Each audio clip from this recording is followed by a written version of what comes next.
Hey guys, so I'm back with the just a follow-up video. I have Jay here with me. What's He's up, guys? AKA Wrenchin Monkey. He's a very talented map maker, as you guys all know, and we're gonna cover some things that I miss, and then whatever tips and tricks Jay has, we'll cover that, and also some other issues that people were having with the Steam overlay.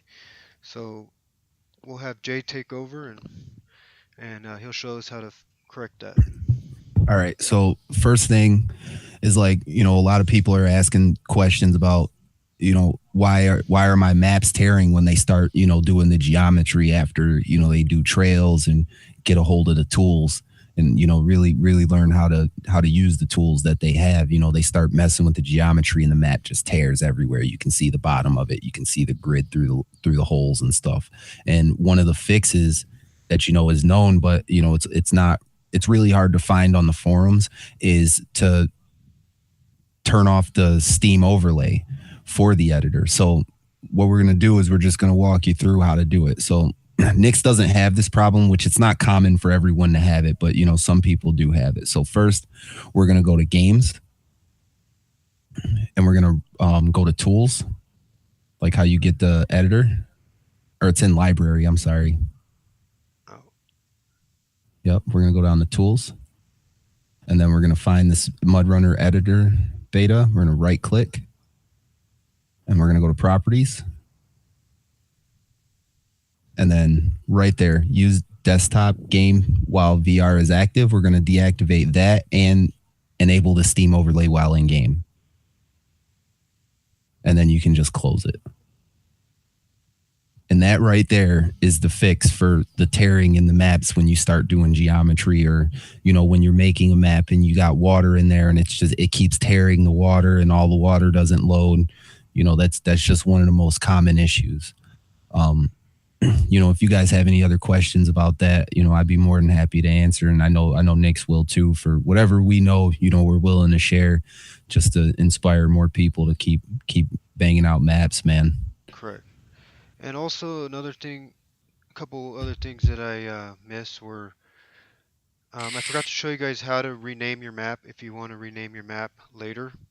So uh, go back to your map folder that you created for your map on your desktop and go to your levels where you copied your map files into, and you just rename it right here. Okay, don't rename it in your directory. You got to rename it on your desktop folder. So it has to still have the level underscore, and then you could just rename it here. So it's that simple. And then also a couple other tips I wanted to share with you guys is to try and stay away from the edge of the map, as much as you can. You don't want to be able to see the end of the map. So if you have trails that run along there, kind of block off the edge of the map with hills or trees. Um, and then any other tips that Jay wants to share, Yeah. Just, do you have your editor open, Nick? I'll open it right now. Okay.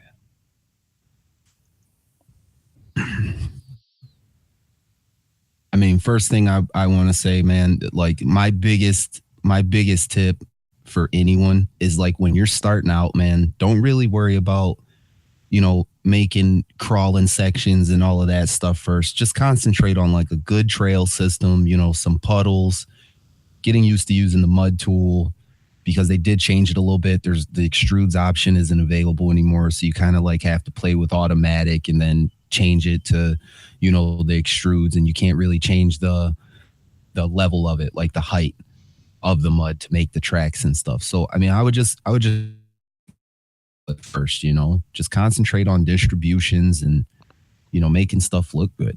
Right. But Natural. Natural yeah, is always important. right. I mean, rocks and stuff come after, and it's probably the easiest part about making a map is rock, rock formations and rock placement, because once you can make a trail, like, and you can make the geometry and, like, your trails look natural, like, the last part is always the rocks. For me anyway, is always like my rock placement, my formations and all of that. I just place it where it looks natural, Right. you know. Yeah, But geometry, the geometry tool takes a lot of time to get used to, knowing how high you could go, how low you could go, the angle you could go. You always got to watch that stuff. And right, also working with water is an art form in itself. right. I mean, It's a total art form to work with water. yeah, water is definitely one of the hardest parts about spin tires, and I mean, it's all understanding exactly how the game works. So the way that MudRunner differs from spin tires, in my experience, is now you have more control over the truck and what you're able to crawl and what you're not able to crawl, and it all varies on wheel speed, man.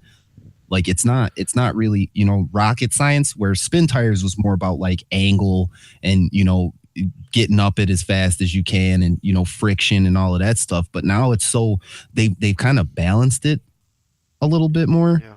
to where like now it's like actual like wheel speed will get you up things.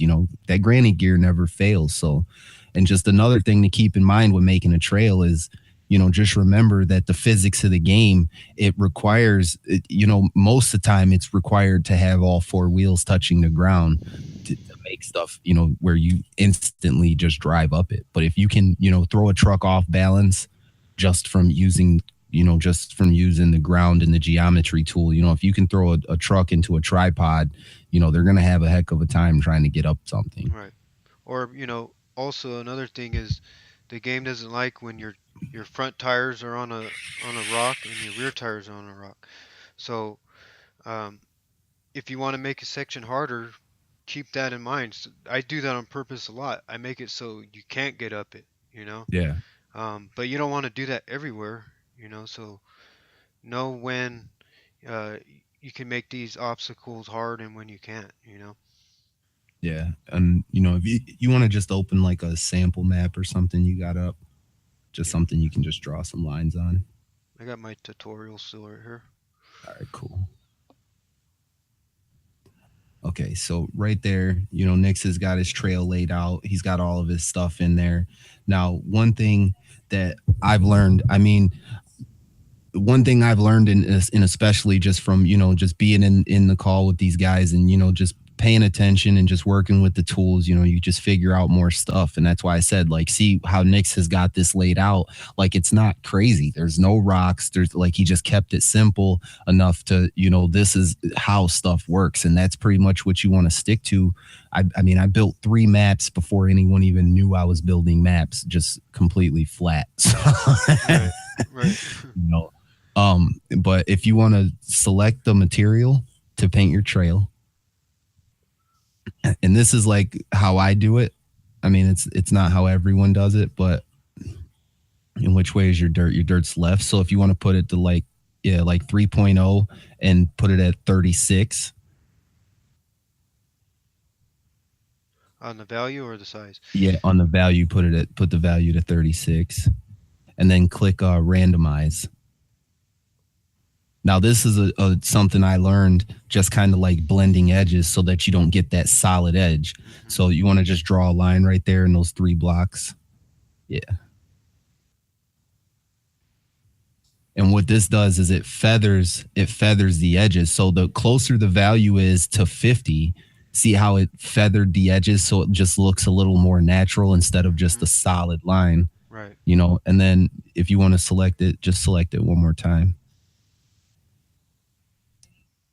And then just like go off to the side of the trail and just click. Yeah. Just click like right there. Like that? Yep. Now, like, when you're driving down a trail, if you make geometry and you just like make a hill, like that is completely, that's what the natural look comes from, because there's not solid grass everywhere. Right. You know what I mean? It's a great it's a great tool to be able to, mix things up, Right. So it doesn't just look completely solid, Yeah. But I mean, that's probably one of the most important things I can stress that I pay attention to, is just the way the trail looks and the way that the edges are blended. You're totally trying to mix and blend the materials. Yeah. You And don't want anything solid. yeah, and another thing, um, which Arya kind of brought up was, how she should do her trails. Like how this demonstration went was I just built as I went. Okay, but a lot of guys they'll go through and do all their geometry. They'll get all their hills and canyons and valleys and get all that and then cut their trails in afterwards. So you can always go that route too, or you could use both. I use both methods, and I'm sure Jay does as well. Yeah. I totally do the same thing. I mix it all up. Right, Sometimes it's better when I build as I go. Like a lot of my maps are, I'm just building as I'm just painting out trails, man. It just happens. You're like, oh, I want a hill here, so then you start doing a hill and you mix it up, and then it just all comes together. And all it is imagination. Never try to replicate something exactly, because I mean you're going to spend so much time and energy on such a small section that you're going to burn yourself out. You'll never finish the map. I mean, that's my experience, and I always build stuff in sections. right, So see how he's built, just this area here, like that's an entire area on itself, right, like in itself, you know what I mean? So I mean, just try and stick to sections. Never worry about, trying to get too far ahead of yourself. Just build one section at a time. right, Paint the trail out a little more, make your hills and your valleys and all of that stuff. And then, worry about finishing that before you move on to the next right. section. Yeah, and I've also noticed like because I like to use both methods. But I've noticed that when I build like this and I just do sections, I could uh give more attention to that area and give it a little more detail. You know what I'm saying? Yeah, for sure. Instead of just like, doing your whole overlay and then cutting trails in, I could kind of show you the map that I'm working on, and you can see where I've used both methods. Okay, so so you see I have like geometry all over the place here, and in this area I'm gonna go in here and cut my trails in. But if you see this whole area, I'm building as I go. See what I mean? Yep. See all this, I'm building as I go. So use both methods and just have fun. Try to have fun with it. Yeah, just definitely keep it fun, because I mean, when just build for you, man. Just Right, build for you, and I mean that's pretty much it. Build for you, build for your friends. Listen to the feedback that they give you, because I mean, as much as some of it may hurt your feelings because you spent a lot of time doing something. Sometimes it just doesn't look the greatest, and just remember, the more eyes that see that and can give you the feedback, the better off you are. yep. Another thing is you can see how my border is. Like, you're never going to see the edge of my map. You'd have to get up here and drive up here to see the edge of the map. So keep that in mind. Try to keep shit natural and fun, and your map's going to be awesome. So Yeah. that's all I got, Jay. If you got anything else.